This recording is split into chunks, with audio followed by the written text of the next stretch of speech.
Ba-da-ba-ba, ba-da-ba-ba. All right.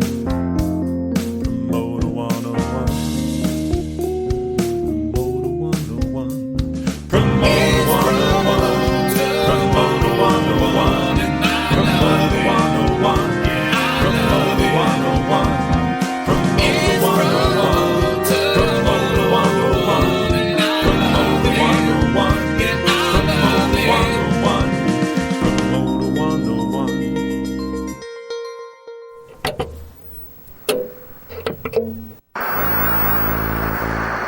It's Promoter 101's Badass Bloopers and Best Ofs. Dear friends, you thought we were done, but no. Connor's taken some time and put together this fun look back at some of our best outtakes, bloopers, and some of our best laughs from the 200 plus episodes. So take the next couple of minutes and enjoy this gift to you. Our blooper reel from Promoter 101. Y'all ready for this? The most badass podcast. Promoter 101. Episode 62. Jared Smith. But today should be fun because the topic of ticketing is clearly where the money is in our industry, and there really isn't anybody better to talk to about that than the person that is running the biggest ticket company in North America, and Jared is that. So when it comes to ticketing, there is no bigger. Are you nervous? Should I be? Yeah, you fucking should be, man. I mean, Strasburg's there, you got Rick there. I mean, there's a lot of people in this room. Yeah, it's like Rand Levy is definitely going to ask you something that's fucked up. It's going to happen. I don't know what Vince is going to ask. It's like, oh my God, it's going to be a fun day. I was warned in advance for sure. Episode 67. Jason Flom. By the way, I just reminded myself of an incredible story. I saw David Geffen introduced Amit one time at an event. And David is, to me, he's like a deity. I mean, the guy is like, he's so next level. So, of course, I was hanging on every word. And David introduced Amit, and he told the story about how when he was a kid in the business, he said to Amit one day, he said, Amit, I want to become a big success like you. Like, can you give me any advice? And Amit goes, hey, kid, walk around with your head down. Maybe you'll bump into a genius. Fucking incredible. I hope that story is true, but it doesn't even matter. It's so good. Episode 72. Sam Hunt. Can I ask you about the promoter versus agent scandal from a couple of years back where it was... That was a Tumblr page that me and Houston Powell ran very successfully for a number of years. Did you know who was really doing it, or was that when that came out with your his face on it, did that totally catch you guys off guard? I was a huge fan of it. I never had any idea who it was. So when your face popped up, it was a shock to you? I knew that everyone thought it was me, or that I was involved somehow. People were varying degrees of confident about it, but some people were like absolutely 100% confident where it wasn't even worth talking about. They just knew for sure that it was me. And I really loved that. I got more out of that probably than if it actually had been me. Because even people that I knew very well. But you didn't know it was Joe and Scott. I had no idea. Oh, that's awesome. And when they published that it was me in Houston, that was even better. Because then it really drove it home, and Dave Brooks lost his mind and was like, we got to do an agent versus promoter panel with us. And I was kind of like, maybe, but I don't know if it's a good idea. Like, it would sort of cheapen the brand. Like, I played along with it as best I possibly could. And while it was really fun and funny to learn who it actually was, and as fortune would have it, I was at the table with the group of people that figured out who it was when they figured it out. You were there when the internet gap happened? I was there, but it was really the end of an era. Episode 70.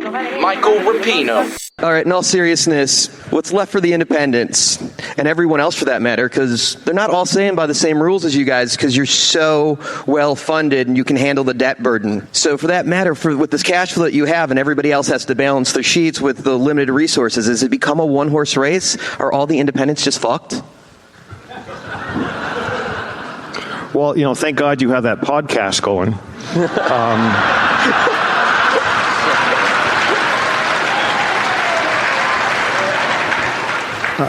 12 Days of Christmas, Episode 3. Jake Zufnorowski. So what Dan's talking about is an image of a unicorn hugging a dolphin. Some people say it's humping, but I think it's hugging in front of a rainbow. And the title of the image is The Embrace. And it's an image I had a graphic designer of mine create years ago. I was like, Glenn, I want a unicorn. I got to admit, I said I want a unicorn humping a dolphin under a rainbow. And he sent it to me a few weeks later. I printed it out and I put it on my refrigerator, and it stayed there for about a year until I was like, what am I going to do with this? And then I was like, bingo, I'm going to get it tattooed on my left bicep. And I did. And people loved the tattoo, and they were like, you should make a t-shirt out of this. So I made t-shirts, our best-selling t-shirt to this day. We still sell plenty of them. We still give some away too, like the ones to Luba. And then I started putting it on flyers and then on our website. And one year I had our website completely redesigned with all pink background and dolphin unicorn everywhere. And we got so many messages asking if we were a gay cruise company. And I was like, okay, I got to scale this back just a little bit. It's probably not a bad marketing play, though, because in this market, it's a big market for the gay and lesbian lifestyle. It is. I think maybe 2018 is the season we're going to go for that. Bring Pansy Division back for a boat show. Pansy Division. I remember seeing them for the first time opening for Green Day. And I didn't realize until they came off stage when I went over to the merch table that they were the first homosexual out band ever. And I love that Green Day took them on the road at their most breaking moment and said, fuck, dude. Appreciate this. These guys are great. Right. And they were great. And then there was also, right from the same era, also on Lookout, were the Queers, who weren't gay at all, but got lumped into that whole thing. And I don't think I've ever lived it down. Joe King, definitely not gay. Most definitely not gay. Episode 1, Tom Ross. Paul Kantner lit up a joint and started passing it around the room. And I saw this thing in slow motion going across the room, and I'm saying, it's coming to me. What am I going to do if I partake in the fun? I'm going to be fired by the agency, and if I don't partake, they're going to think I'm a narc. So what happened? What happened? This is great. And so of course I, don't bogart that joint. Give it to me. Awesome. And, Episode 70, Michael Rapino. And I always remember I went to, they had a Pink Floyd show in Montreal. I was still in Toronto. We went to the show. I had met this really pretty girl, and I brought her as a date. And I remember we went to the pre-show, and the original Division Bell tour, I think that was called, way back in the day. And the band was there and a bunch of people. And we walked out to the show, and the girl looked at me and said, I'm really sick. I got to go home. And I said, oh, okay, great. That's it. She went home. I sat with Donald. We went to the after party. I walked in. She was in the corner with the drummer. And Donald Tarleton looked at me and said, it's called show business, kid, and you should focus on the business part.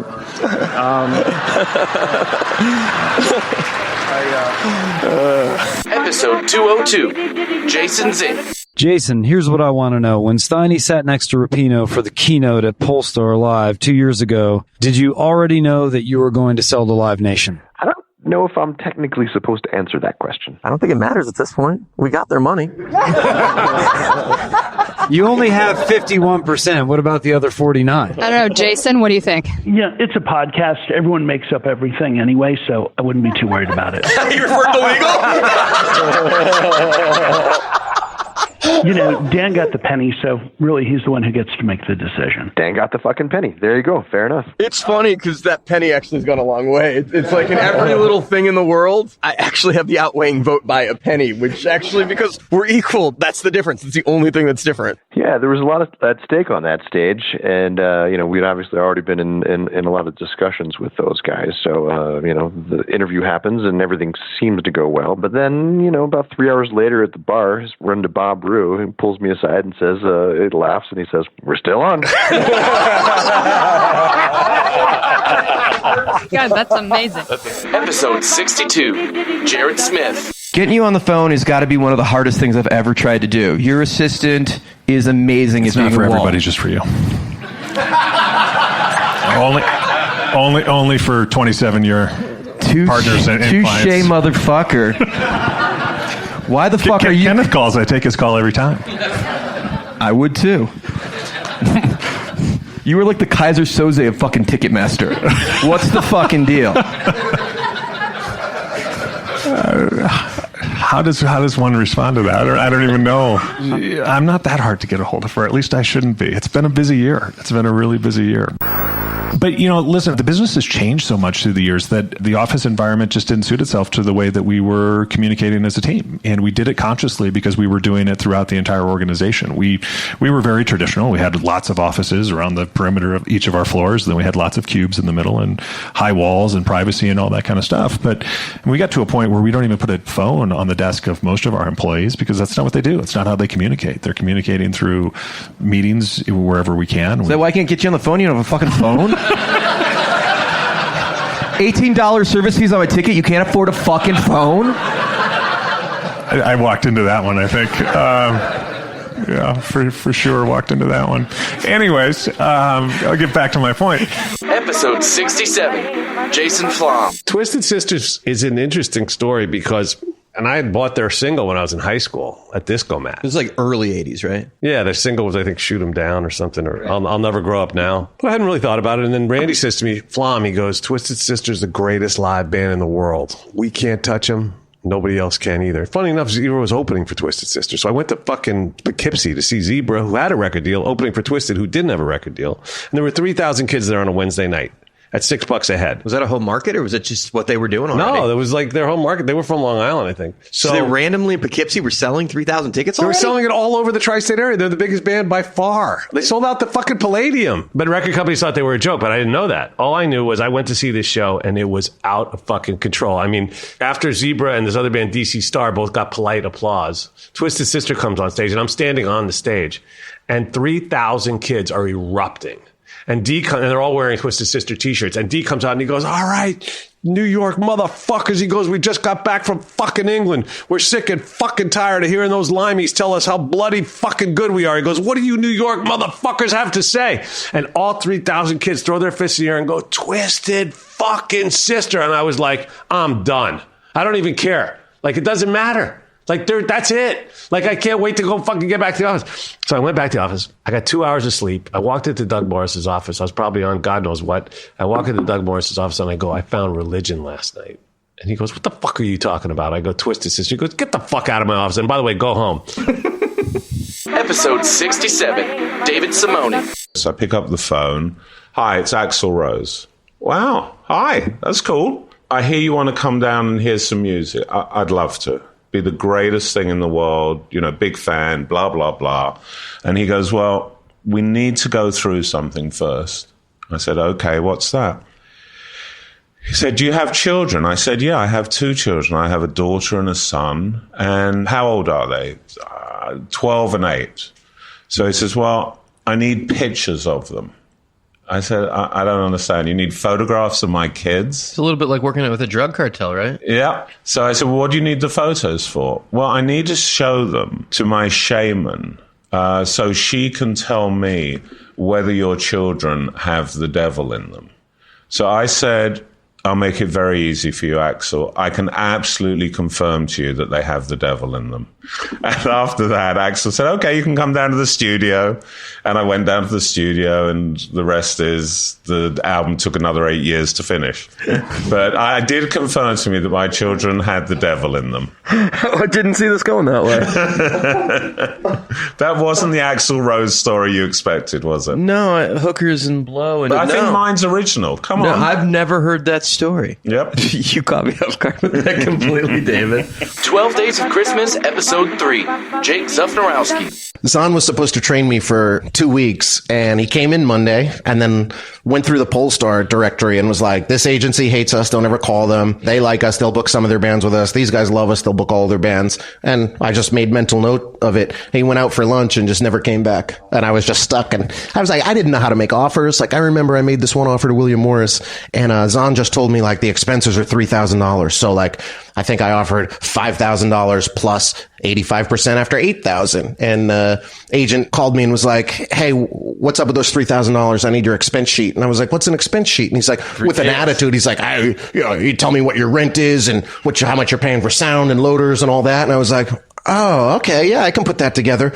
Will you send me yours? And he was like, what are you talking about? And I was like, well, you want $5,000, right? So like, how much is your tour bus? How much is your tour manager? And he was like, what the fuck are you talking about? I was like, well, what are you talking about? And I was like, I don't know. Like, I don't know. Tell me how much your shit costs. I'll tell you how much my shit costs. So you mind if you show me yours? Episode 70, Michael Rapino. This is the halfway point in the interview. You've established that you're pretty much the smartest guy in the room. You've been very charming. We've shown a clear and friendly rapport. But the game is won in the fourth quarter. Are you ready for the second half, Michael? I guess so. We got it says 3 minutes left. Nah, we're good. You know that Shelly Azoff is in the front row, and she'll come and kick your fucking ass if you get a little bit too... And my wife is here. She'll really kick your ass. Episode 84, Josh Jaber. Your terminology that you use right there is something that, for me, it's so foreign because you said a buyer. America, like they say, I want to buy the act. And I'm like, you can't fucking buy the act. You can promote the act for me and I expect to do a good job, but you're not fucking buying them. But I understand in America, like that is the term that is used. Whereas for me, when you really break it down and you think about it, I'm like, that's fucking crazy. You're not buying them. Maybe you're renting them for the night, I guess. Well, it's not slavery. I'm just optioning the date. It's not like I'm not kind of being offensive by it, because it is a term that is used in America. But it's funny because you can tell when someone is American coming to us who wants to book an act, when they're like trying to be a middleman, they always use that term buying. And it's the only time I see it in reference to Americans, because obviously it's your terminology, but we don't use it like at all in Europe. So I've been here for less than a day, and already I've outed myself as I don't take offense by that at all, Dick. But no. Episode 79, Wayne Forte. The thing was, a lot of those guys that started out, and some today, I mean, there are some today as well, but for sure then, they were building a business, and a lot of them got in either to be in business in music, but not necessarily thinking they were going to be the biggest promoter in the town and one of the biggest in the country, or they just loved music so much, they wanted to do something about it, do something with it. So they started promoting concerts, and kind of where John was at, I think, because that's what he did. And then he had, with a partner, he had that theater in New Jersey, the Capitol Theater in Passaic, I think it was. Was Sheer one of those guys that would yell a lot too? Oh, yeah. Way back in the day. And I would yell at him. I mean, we talk about it now. He'd go, oh, God, so we've either gotten too old or we mellowed out, one of the two. So Did you not yell back at Graham? No, because I was afraid he'd get on a plane and come and kill me, So there's different levels of intimidation. Yeah. Episode 62, Jared Smith. I went to the University of Iowa. I majored in journalism and political science. Classic. Go Buckeyes. Yeah, go Hawkeyes. Hawkeyes. I'm a duck. Whatever. Please don't go Buckeyes. This is going great. That's going to take this in a completely different direction. Episode 12, Jay Marciano. So the Bowery acquisition took a long time, but you just said that came to an end. What's the next acquisition for AEG? Is there something you can talk about? Oh, yeah, I was going to come here and tell you that. No. 12 Days of Christmas, Episode 3, Jake Zufnorowski. And it was just last week I pulled up one of the Running for Rodney videos and I watched one because I wanted to send it to someone. And then I was like, oh, YouTube was like, how about this one? And then I went back and I watched every one and it was super emotional because I realized like, A, I did this for Rodney, and B, I did it. It was like I had forgotten about it. I didn't have any perspective on it. When you first stop, you're like, yeah, I did that. Okay, cool. That's over with. What's next in life? You've had some time to reflect. It's been, 7-8 months now, so you've had a minute. Yeah, it was heavy. It was like, I didn't think of it as much of an accomplishment as much of, it was almost like a chore towards the end. Like, I got to do this. Right. And now to look back on it, it was like, I fucking did that. Like, wow, I did that. Yeah, those videos are great. And it's clearly one of those things where the industry got to share with you, and you could see there'd always be like 500 or 800 likes behind them. Like, everybody was watching those things. It's like, oh, cool. This is going to be a great 3 to 5 minute video that's going to be fun to watch right now. Running past all these monuments wearing like runners' American flag shorts. Oh, yeah. I found American flag shorts when I was in San Francisco for Polestar. And then I found these like American flag socks that went up to my knees. And then I got this shirt that said America back-to-back World War champs that I loved running around London in. And I got a lot of funny looks. Episode 70, Michael Rapino. Do you fly private or commercial? Oh, you bastard. That's good. The one that hurts. I usually fly private. All right. Episode 202, Kim Badir. Kim, Dan interviewed you at a conference. Does that raise the stakes for you having a live industry audience right there? Well, I've known Dan a long time, ever since I was a MILF, I think. Best line of the podcast. You're still a MILF, Kim. Well, that's very kind, Dan, but I think I'm technically a GILF now. Yeah. Well, now our journey has come to an end. I hope you enjoyed our amazing blooper reel just for you. And we'll see you next time on the best of Luke Pierce, coming at you very soon. Thanks to Connor Merritt's amazing devotion and love for this podcast. We'll see you soon. Have a great holiday. Much love from the gang here at Promoter 101. Promoter 101. Promoter 101? Promoter 101. The podcast. With Steiny and the Peters.